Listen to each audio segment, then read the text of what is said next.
Assalamualaikum warahmatullahi wabarakatuh. Perkenalkan, nama saya Noval Raditya, mahasiswa Universitas Diponegoro, Fakultas Peternakan dan Pertanian, Program Studi Agroekoteknologi kelas B.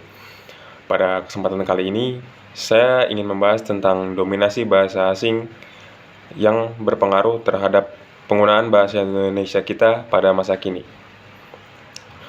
Di era globalisasi yang semakin maju ini, penggunaan bahasa asing, terutama bahasa Inggris, cukup merajalela dalam kegiatan atau aktivitas kita sehari-hari.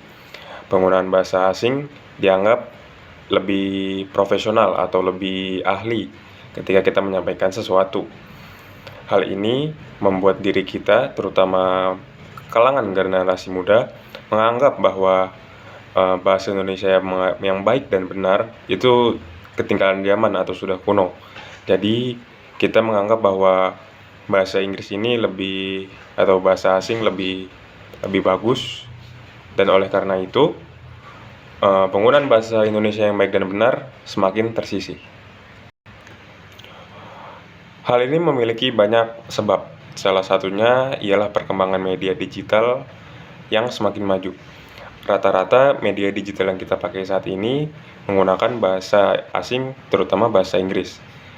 Oleh sebab itu, kita menjadi lebih leluasa atau lebih terbiasa menggunakan bahasa asing itu sendiri. Kita juga lebih sering menggunakan bahasa asing ketika menyampaikan sesuatu, terutama salah satunya adalah dalam hal akademik. Misalkan kita menyebutkan deadline, kita menyebutkan feedback, atau kita menyebutkan hal-hal yang memang itu merupakan bahasa asing yang mungkin secara tidak sadar sudah kita gunakan dalam kehidupan kita sehari-hari. Penggunaan bahasa-bahasa asing ini memang tanpa kita sadari sudah kita gunakan, atau tiba-tiba saja kita gunakan tanpa tahu makna atau arti yang sebenarnya dalam bahasa Indonesia. Selain itu, penggunaan bahasa asing dianggap lebih keren, lebih modern, atau lebih memikat lah. Karena jika kita menggunakan bahasa asing, kita memiliki kesan bahwa orang ini sudah mempelajari banyak hal, orang ini sudah memiliki ilmu yang banyak, padahal belum tentu orang tersebut memiliki ilmu yang lebih banyak daripada kita. Akibatnya, banyak penggunaan bahasa asing dalam akademik, terutama pada perkuliahan, dalam hal pembuatan tugas seperti makalah, presentasi, ataupun tugas-tugas lainnya yang menggunakan bahasa asing, terutama bahasa Inggris. Dampak dari penggunaan bahasa asing itu sendiri cukup terasa atau cukup besar ya, terutama dalam kita generasi muda, terutama mahasiswa, dalam menyusun kata-kata yang baik dan benar yang kita buat dalam menyusun presentasi, makalah, ataupun tugas-tugas lainnya. Hal ini membuat kita menjadi tidak tahu atau tidak mengerti sebenarnya ini arti dari bahasa asing itu sendiri itu apa. Misalkan gadget menjadi gawai, meeting menjadi rapat, dan banyak hal lagi. Ketidaktahuan ini juga dapat mempengaruhi kita dalam membuat teks atau kata-kata dalam bentuk formal, terutama kata-kata yang mengharuskan kita menggunakan bahasa Indonesia. Selain itu, penggunaan bahasa asing atau penggunaan cara berbahasa kita dalam sehari-hari juga sering dicampur-campur antara bahasa Indonesia ataupun bahasa asing. Hal ini mungkin terlihat keren, terutama jika kita terlihat sudah menguasai sekali bahasa asing, jadi kita bisa memahami konten-konten atau informasi-informasi dari luar secara mudah karena kita sudah paham. Namun, hal ini dapat membuat kita sebagai bangsa Indonesia memiliki rasa bangga yang menurun atau rasa bangga yang kurang terhadap bahasa Indonesia sebagai bahasa persatuan dan kesatuan negara ini. Memang menggunakan bahasa asing itu atau mempelajari bahasa asing itu perlu kita lakukan terutama di perkembangan zaman ini, supaya kita tidak ketinggalan atau kita tidak terlewati oleh orang-orang lain.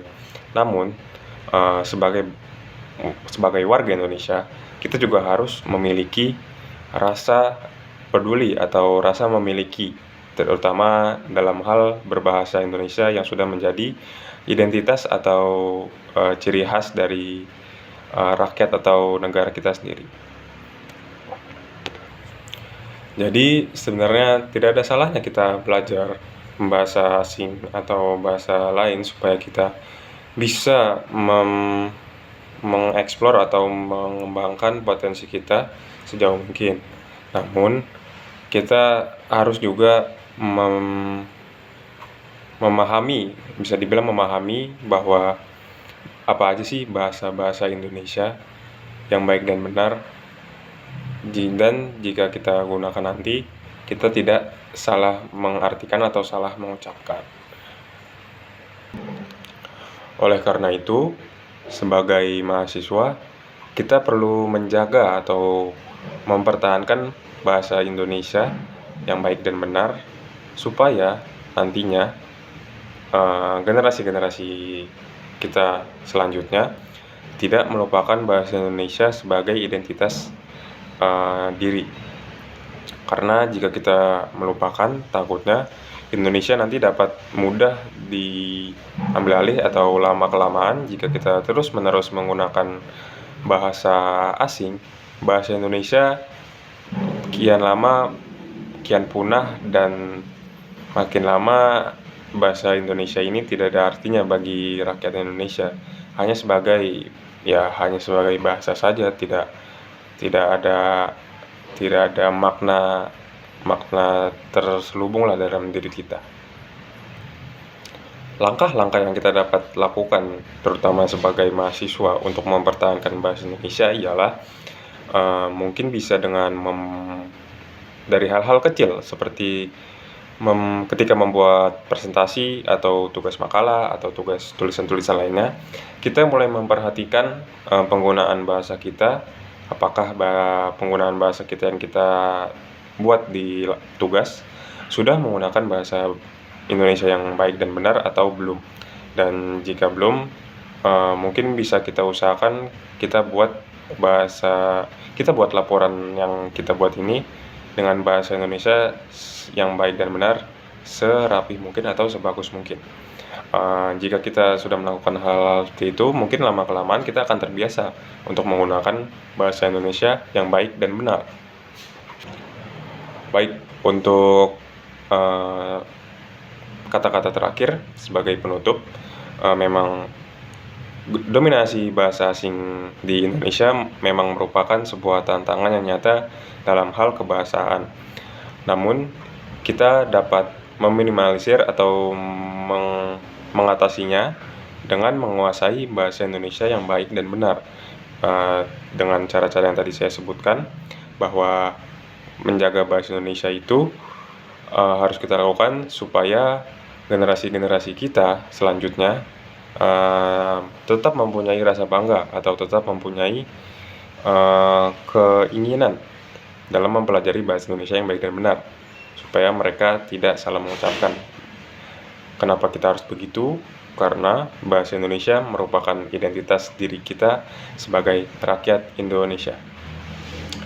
Mungkin itu saja yang ingin saya bahas pada kesempatan kali ini.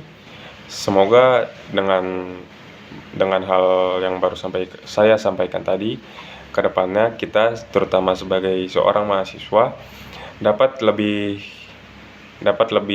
memperhatikan penggunaan bahasa kita, terutama dalam kegiatan sehari-hari. Apakah kita sudah menggunakan bahasa asing, apakah kita sudah menggunakan bahasa Indonesia yang baik dan benar, ataupun kita masih mencampur-campur antara bahasa asing dan bahasa Indonesia. Kita tidak mau tentunya jika identitas kita sebagai warga Indonesia hilang karena kebiasaan-kebiasaan kita di waktu-waktu sebelumnya. Oke, mungkin itu saja yang ingin saya sampaikan. Kurang lebihnya mohon maaf. Wassalamualaikum warahmatullahi wabarakatuh.